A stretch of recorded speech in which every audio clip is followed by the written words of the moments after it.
제2장. 그때 가이사 아구스도가 영을 내려 천하로 다 호적하라 하였으니 이 호적은 구레뉴가 수리아 총독이 되었을 때 처음 한 것이라. 모든 사람이 호적하러 각각 고향으로 돌아가매 요셉도 다윗의 집 족속이므로 갈릴리 나사렛 동네에서 유대를 향하여 베들레헴이라는 다윗의 동네로 그 약혼한 마리아와 함께 호적하러 올라가니 마리아가 이미 잉태하였더라. 거기 있을 그때 해산한 날이 차서 첫 아들을 낳아 강보로 싸서 구유에 누였으니 이는 여관에 있을 곳이 없음이로라. 그 지역의 목자들이 밤에 밖에서 자기 양떼를 지키더니 주의 사자가 곁에 서고 주의 영광이 그들을 두루 비추매 크게 무서워하는지라. 천사가 이르되 무서워하지 말라.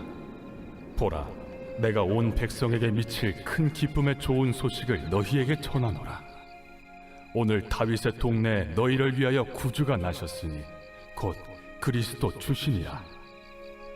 너희가 가서 강부에 쌓여 구유에 뉘어 있는 나귀를 보리니 이것이 너희에게 표적이니라 하더니 후련히 수많은 천군이 그 천사와 함께 하나님을 찬송하여 이르되 지극히 높은 곳에서는 하나님께 영광이요 땅에서는 하나님이 기뻐하신 사람들 중에 평화로다. 천사들이 떠나 하늘로 올라가니 목자가 서로 말하되 이제 베들레헴으로 가서 주께서 우리에게 알리신 바 이 이루어진 일을 보자. 빨리 가서 마리아와 요셉과 구유에 누인 아기를 찾아서 보고 천사가 자기들에게 이 아기에 대하여 말한 것을 전하니 듣는 자가 다 목자들이 그들에게 말한 것들을 놀랍게 여기되 마리아는 이 모든 말을 마음에 새기어 생각하니라. 목자들은 자기들에게 이르던 바와 같이 듣고 본 그 모든 것으로 인하여 하나님께 영광을 돌리고 찬송하며 돌아가니라. 할례할 8일이 되매 그 이름을 예수라 하니 곧 잉태하기 전에 천사가 일컬은 바로라. 모세의 법대로 정결 예식의 날이 차매 아기를 데리고 예루살렘에 올라가니 이는 주의 율법에 쓴 바 첫 해에 처음 난 남자마다 주의 거룩한 자라 하리라 한 대로 아기를 주께 드리고 또 주의 율법에 말씀하신 대로 산비둘기 한 쌍이나 혹은 어린 집비둘기 둘로 제사하려 함이더라. 예루살렘에 시몬이라 하는 사람이 있으니 이 사람은 의롭고 경건하여 이스라엘의 위로를 기다리는 자라. 성령이 그 위에 계시더라. 그가 주의 그리스도를 보기 전에는 죽지 아니하리라 하는 성령의 지시를 받았더니 성령의 감동으로 성전에 들어가매 마침 부모가 율법의 관례대로 행하고자 하여 그 아기 예수를 데리고 오는지라. 시몬이 아기를 안고 하나님을 찬송하여 이르되 주제여, 이제는 말씀하신 대로 종을 평안히 놓아주시는도다. 내 눈이 주의 구원을 보았사오니 이는 만민 앞에 예비하신 것이요 이방을 비추는 빛이요 주의 백성 이스라엘의 영광이니이다. 그의 부모가 그에 대한 말들을 놀랍게 여기더라. 시몬이 그들에게 축복하고 그의 어머니 마리아에게 말하여 이르되 보라, 이는 이스라엘 중 많은 사람을 패하거나 흥하게 하며 비방을 받는 표적이 되기 위하여 세움을 받았고 또 칼이 네 마음을 찌르듯 하리니 이는 여러 사람의 마음의 생각을 드러내려 함이니라. 또 아셀 지파 바뉴엘의 딸 안나라 하는 선지자가 있어 나이가 매우 많았더라. 그가 결혼한 후 7해 동안 남편과 함께 살다가 과부가 되고 84세가 되었더라. 이 사람이 성전을 떠나지 아니하고 주야로 금식하며 기도함으로 섬기더니 마침 이때에 나와서 하나님께 감사하고 예루살렘의 속량을 바라는 모든 사람에게 그에 대하여 말하니라. 주의 율법을 따라 모든 일을 마치고 갈릴리로 돌아가 본 동네 나사렛에 이르니라. 아기가 자라며 강하여지고 지혜가 충만하며 하나님의 은혜가 그 위에 있더라. 그의 부모가 해마다 유월절이 되면 예루살렘으로 가더니 예수께서 12살 되었을 때 그들이 이철기의 관례를 따라 올라갔다가 그 날들을 마치고 돌아갈 때에 아이 예수는 예루살렘에 머무셨더라. 그 부모는 이를 알지 못하고 동행 중에 있는 줄로 생각하고 하룻길을 간 후 친족과 아는 자 중에서 찾되 만나지 못하매 찾으면서 예루살렘에 돌아갔더니 사흘 후에 성전에서 만난즉 그가 선생들 중에 앉으사 그들에게 듣기도 하시며 묻기도 하시니 듣는 자가 다 그 지혜와 대답을 놀랍게 여기더라. 그의 부모가 보고 놀라며 그의 어머니는 이르되 아이야, 어찌하여 우리에게 이렇게 하였느냐?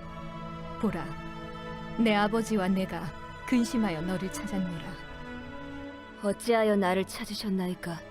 내가 내 아버지 집에 있어야 될 줄을 알지 못하셨나이까? 그의 부모가 그가 하신 말씀을 깨닫지 못하더라. 예수께서 함께 내려가사 나사렛에 이르러 순종하여 받드시더라. 그 어머니는 이 모든 말을 마음에 두니라. 예수는 지혜와 키가 자라가며 하나님과 사람에게 더욱 사랑스러워 가시더라.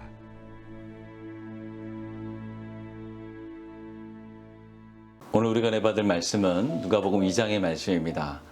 본문은 예수님의 탄생 전후에 있었던 일들과 또 어린 시절의 모습을 기록하고 있습니다.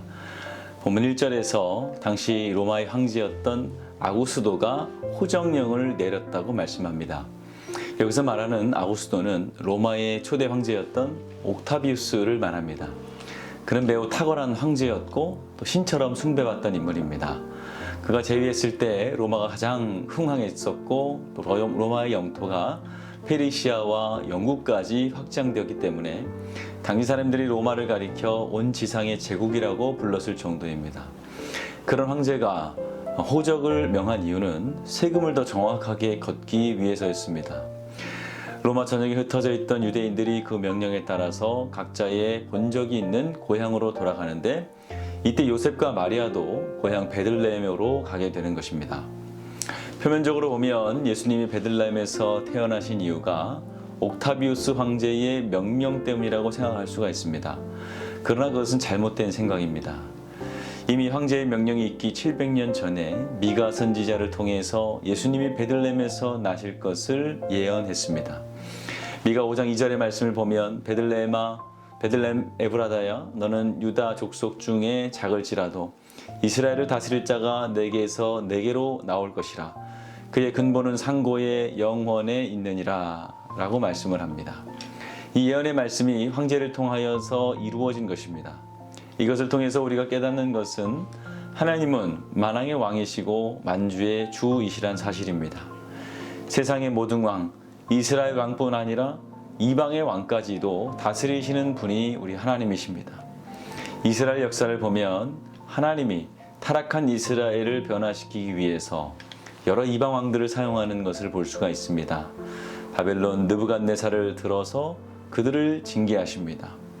나라를 빼앗고 또 70년 동안 포로 생활을 하게 하십니다. 또 그들이 회개하자 이번에는 페르시아의 고레스 왕을 들어서 쓰시기 시작합니다. 고레스가 칙령을 내므로 인하여서 바벨론을 징계하게 되고 또 이스라엘을 포로에서 자유케 하시고 재건케 하신 겁니다. 이 모든 일이 하나님의 그들을 사용하셔서 한 일입니다. 당시 아무리 세계를 호령하던 황제라 할지라도 그들은 모두 하나님의 손 안에서 움직이는 하나님의 소유에 불과했습니다.